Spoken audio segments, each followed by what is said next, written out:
नमस्कार। आज का न्यू टॉपिक्स आम जो भाग्य और कर्म बा लक बा ड्यूटी विषय रे आज आलोचना करवा। एस्ट्रोलोजी बा न्यूमरोलॉजी अनुसार क्या आम बड़ भाविबा तार विषय आम डिस्कस करवा। भाग्य आम लाइफ रे काम करूँ कि नहीं तार विषय निहाती जानिबा दरकार। निहाती भाव में एस्ट्रोलोजी रे भाग्यर बहुत इंपोर्टेंस अच्छी। भाग्य निहाती जरूरी दरकार। कर्म तो समस्त लाइफ रे डेली लाइफ रे कर्म करूछंती बट भाग्यर निहाती सपोर्ट्स दरकार। तार विषय उठी तथ्य अनुसार आज आम शेयरिंग करवा एस्ट्रोलोजी रो। चलतु।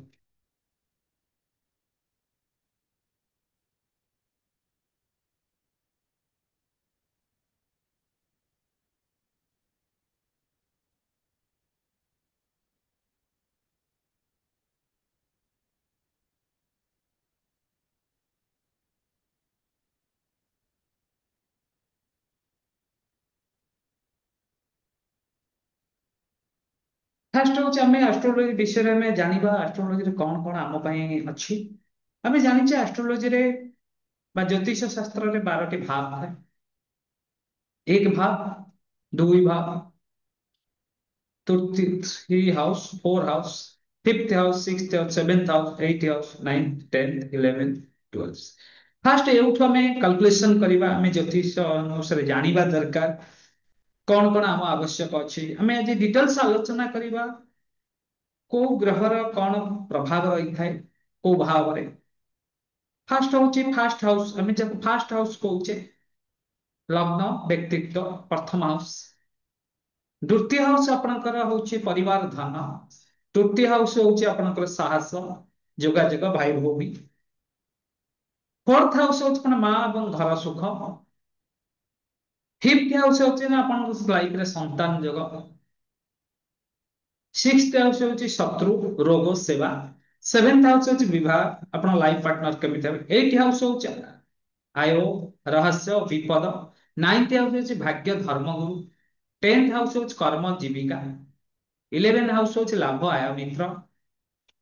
ट्वेल्थ हाउस देखो आम सरल भाव में आम पाखे जेहेतु नॉलेज नहीं आम किसी एस्ट्रोलोजी कही दौचे ना आम हयतो किसी जगह रंग प्रेडिक्शन में आम एंट्री करूचे क्या आम निश्चित भाव में एस्ट्रोलोजी को आम हिंदू धर्म अनुसार बा बहुत किसी शास्त्र रे एस्ट्रोलोजी के आम मानुचे। बट आम लाइफ रे ताको आम यूज करि पारने कहीं ना आम लैक ऑफ नॉलेज आम पाखे किसी नॉलेज नहीं तार विषय जानिबा केमिति आम आम निज जातक भी आम निजे देखि परिबा। ओइठी क्लियर क्लारिटी भी आम लाइफ रे किसी पाई पारे। आम लाइफ रे क्लारिटी आवश्यक कौन अछि जानिबा आगु देखिबा। देखो साधारणतः कुंडली रे 12 भाव एवं ग्रह फल नॉर्मल हॉरोस्कोप हाउस जो हाउस तेरे प्रथम भाव रे चिंता करिबा। प्रथम भाव होची आपणकर प्रथम हाउस शरीर व्यक्तित्व स्वभाव। प्रथम भाव आपनको शरीर आउ आपणकर व्यक्तित्व स्वभाव विषय रे कही था। ଯେଉଁ ଗ୍ରହ ଏଠି ଶୁଭ ଗ୍ରହ କିଏ ଏଠି ଯଦି ସୂର୍ଯ୍ୟ ବୃହସ୍ପତି ମଙ୍ଗଳ ରହିବେ ଆପଣଙ୍କ ପାଇଁ ନିଶ୍ଚିତ ଭାବରେ ଶୁଭ ହେଇଥାଏ। ଯଦି ଏଠି ଶନି ରାହୁ ରହିବେ ଆପଣଙ୍କ ପାଇଁ ଏହା ଦୁର୍ବଳ ଓ ଅଶୁଭ ହେଇଥାଏ ପ୍ରଥମ ଭାବରେ। ଦ୍ୱିତୀୟ ଭାଗ ବା ଧନ ଭାବରେ ଧନ ପରିବାର କଥା ଏଠି ବୁଧ ଶୁକ୍ର ବୃହସ୍ପତି ଯଦି ରହିବେ ନିଶ୍ଚିତ ଭାବରେ ବହୁତ ଶୁଭ ଆପଣଙ୍କ ପାଇଁ ହବ। ଆଉ ଯଦି ଶନି ଆଉ କେତୁ ରହିବେ ନିଶ୍ଚିତ ଭାବରେ ଦୁର୍ବଳ ଆଉ ଅଶୁଭ ହେଇଥାଏ। ସାହସ ଭାବ କଣ ଭାଇ ସାହସ କମ୍ୟୁନିକେशन ଆପଣ ଫ୍ୟାମିଲି ଏଠି ମଙ୍ଗଳ ବୁଧ ରହିଲେ ବହୁତ ଆପଣଙ୍କ ପାଇଁ ବେନିଫିटेड ହବ। ଆଉ ଯଦି ଶନି ରାହୁ ରହିବେ ଡେରିରେ ଫଳ ପାଇବେ। ସୁଖ ଭାବ କଣ ଘର ମା ମାନସିକ ସୁଖ। ଚନ୍ଦ୍ର ଶୁକ୍ର ରହିଲେ ଆପଣଙ୍କୁ ବହୁତ କିଛି ମିଳିବ। ଯଦି ମଙ୍ଗଳ ଶନି ରହିବେ ଆପଣଙ୍କୁ ବହୁତ କିଛି ଲାଟର ବହୁତ କିଛି ପ୍ରୋବ୍ଲେମ ବି ଆପଣ ପାଇବେ। ସନ୍ତାନ ଭାବ ଆପଣଙ୍କ ଜୀବନରେ ଲାଇଫରେ ସନ୍ତାନ ଆବଶ୍ୟକ ଅଛି। ସନ୍ତାନ ଭାବ ଏଜୁକେଶନ ଲଭ ଶିକ୍ଷା ପ୍ରେମ ସନ୍ତାନ। ଏଠି କଣ ବୃହସ୍ପତି ସୂର୍ଯ୍ୟ ଶୁକ୍ର ଯଦି ଥାନ୍ତେ ଆପଣଙ୍କର ବହୁତ ଶୁଭାଶୁଭ ଫଳ ମିଳିଥାଏ। ଏଠି ଯଦି ରାହୁ କେତୁ ରହିବେ ଆପଣଙ୍କ ଲାଇଫରେ ବହୁତ କ୍ରିଟିକାଲ ସିଚୁଏସନ ତିଆରି କରିବେ। ସନ୍ତାନ ନ ହବା ଚାକିରି ଏଜୁକେଶନ ଭଲ ପାଠ ନ ପଢିବା ଫ୍ୟାମିଲିରେ ଭଲ ରିଲେସନ ନ ହବା ଏଠି ନିଶ୍ଚିତ ରାହୁ କେତୁର ପ୍ରଭାବ ପଡେ ଏଇ ଟାଇପ ର ଲାଇଫରେ ଘଟିଥାଏ। ଶତ୍ରୁ ଭାବ ସିକ୍ସ ହାଉସ ରେ ରୋଗ ଶତ୍ରୁ ଋଣ ହେଇଥାଏ। ଯଦି ଶନି ମଙ୍ଗଳ ରହିବେ ତାହେଲେ ଆପଣ କିଛି ଆପଣଙ୍କୁ ବହୁତ ଶୁଭ ରହିବ। ଓକେ। ଯଦି ବୃହସ୍ପତି ଶୁକ୍ର ରହିବେ ଏଠି ଦୁର୍ବଳ ଅଶୁଭ ହେବେ ଯଦି ଘର ଭିତରେ ରହିଥାନ୍ତି। ବିବାହ ଭାବ କଣ? ସହଭାଗୀ ବିବାହ ପବ୍ଲିକ ଶୁକ୍ର ବୁଧ ଯଦି ଆପଣଙ୍କ କୁଣ୍ଡଳୀରେ ରହିବେ ସେଭେନ୍ଥ ହାଉସରେ, ଭଲ ବିବାହ ହବ, ବହୁତ ଶୀଘ୍ର ହବ।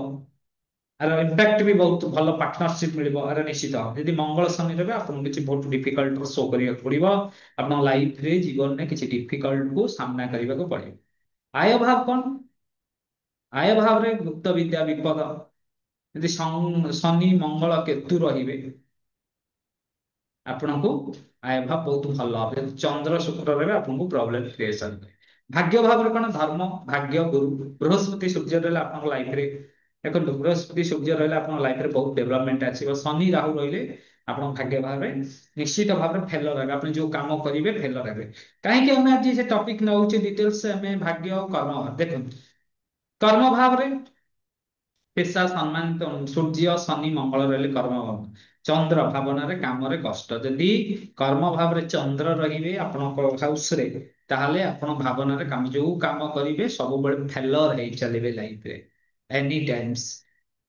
ଲାଭ ଭାବରେ ଗେନ୍ ଅନ୍ ଫ୍ରେଣ୍ଡସ୍, ଲାଭ ମିତ୍ର ସମ୍ବନ୍ଧୀ। ଓକେ। ଶନି ବୃଦ୍ଧ ବୃହସ୍ପତି କେତୁ ମଙ୍ଗଳ ରହିଲେ ଆପଣଙ୍କ ପାଇଁ କିଛି ପ୍ରୋବ୍ଲେମ କ୍ରିଏଟ କରିବେ। ବ୍ୟୟ ଭାବ ଲସ୍ ମୁଖ୍ୟ, ବିଦେଶ ହାନି ଆଧ୍ୟାତ୍ମିକ। କେତୁ ଶନି ବୃହସ୍ପତି ରହିଲେ ଆପଣ ବିଦେଶୀ ଯାତ୍ରା କରିପାରିବେ, ଆପଣ ଇନକମ କରିପାରିବେ, ଫରେନ୍ ଟ୍ରିପ ଆପଣଙ୍କ ଲାଇଫରେ ରହିବ, ଭଲ ଇନକମ, ଅଚାନକ ବି ଧନ ପ୍ରାପ୍ତି ହବ। ଯଦି ସୂର୍ଯ୍ୟ ମଙ୍ଗଳରେ ଆପଣଙ୍କୁ କିଛି ପ୍ରୋବ୍ଲେମ ରୁ ଫେସ୍ କରିବାକୁ ପଡେ। Next topic very important topic. ଭାଗ୍ୟ ବଡ କି କର୍ମ ବଡ? ଡ୍ୟୁଟି ଆଣ୍ଡ ହାର୍ଡ ୱାର୍କ ବଡ। ଭାଗ୍ୟ କଣ କରେ? ଅପେକ୍ଷା ନ କରିବା ସମୟରେ ଅବସର ଦିଏ। ଭାଗ୍ୟ ଆପଣ ଅପେକ୍ଷା କରେন, ଅଚାନକ ଗୋଟେ ଆପଣଙ୍କୁ ସୁଯୋଗ ଆସିବ। ଦେଖିବେ ପିଲା ବହୁତ କଷ୍ଟ କରୁଥିବେ, କିଛି ପିଲା କଷ୍ଟ କରୁଥିବେ, ତାଙ୍କ ଲାଇଫରେ ଜବ୍ ମିଳିବା ବହୁତ କଷ୍ଟ ହେଇଥାଏ।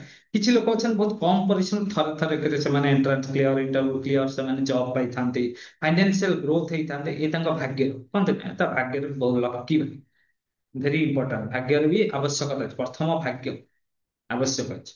ଗୁରୁ ବୃହସ୍ପତି ଯଦି ନବମ ଭାବରେ, ନାଇନ୍ଥ ହାଉସରେ ଶୁଭ ହେଲେ ଲୋକ ଧାର୍ମିକ ଶୁଭ ଚିନ୍ତା ଗ୍ରହଣ କରନ୍ତି।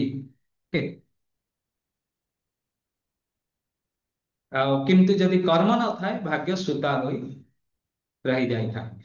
ଭାଗ୍ୟ ହଉଛି ସୁନ୍ଦର ଜୀବନ, କିନ୍ତୁ ତାକୁ ମାଟିରେ ରୋପି ଜଳ ଦେଲେ ମାତ୍ର ଗଛ ହୁଏ।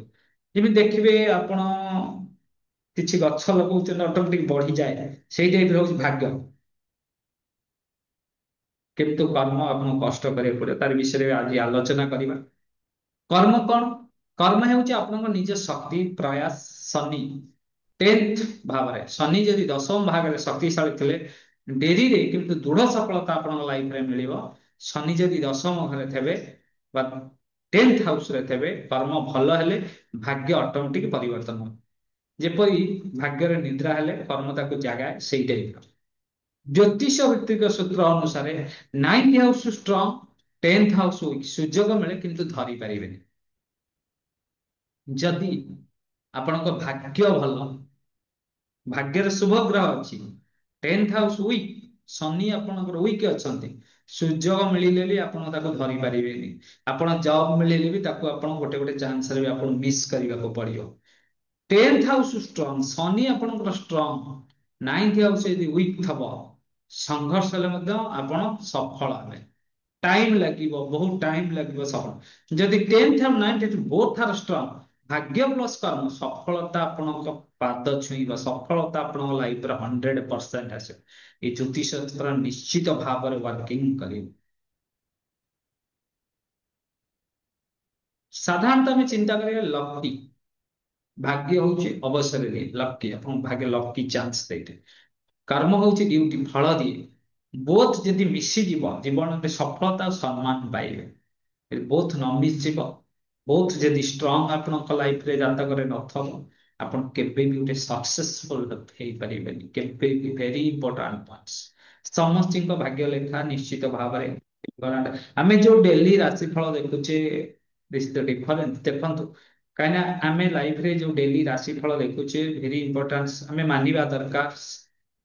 କାହିଁକି ନା ଆପଣଙ୍କର ଗୋଟେ ଗ୍ରହ ଅନ୍ୟ ଲୋକଙ୍କର ସେଇ ଗ୍ରହ, ଆପଣଙ୍କର ମନେ କରନ୍ତୁ ଆପଣଙ୍କୁ 10 ବର୍ଷ ଚାଲିଛି, କାହାକୁ 20 ବର୍ଷ ଚାଲିଛି, କାହାକୁ 30 ବର୍ଷ ଚାଲିଛି।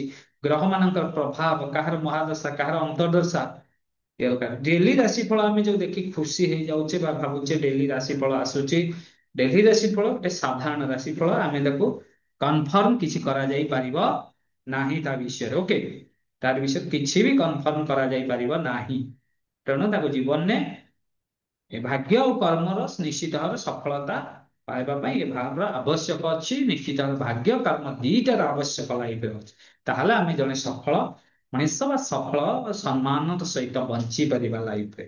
ତେଣୁ ଆମକୁ ଯୋଉ ଜ୍ୟୋତିଷ ଦେଖୁଛନ୍ତି ବା ଜ୍ୟୋତିଷ ଆମର ଆଷ୍ଟ୍ରୋଲୋଜି ଅନୁସାରେ ଯୋଉ ଜାତକ ଦେଖୁଛନ୍ତି, ରାଇଟ ୱେରେ ଦେଖିବା, ପରଫେକ୍ଟ ଜିନିଷ ଜାଣି ଆମେ କିଛି ଜାଣିବାର ଅଛି।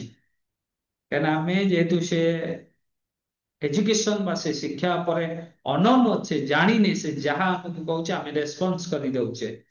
ତେଣୁ ଇଟ୍ ଇଜ ଭେରି ଇମ୍ପୋର୍ଟାଣ୍ଟ ଟପିକ୍ସ ଲାଇଫରେ। ରହୁଛି, ନମସ୍କାର। ଭିଡିଓଟି ଭଲ ଲାଗିଲେ ସେୟାର କରନ୍ତୁ, କମେଣ୍ଟସ କରନ୍ତୁ, ରହୁଛି।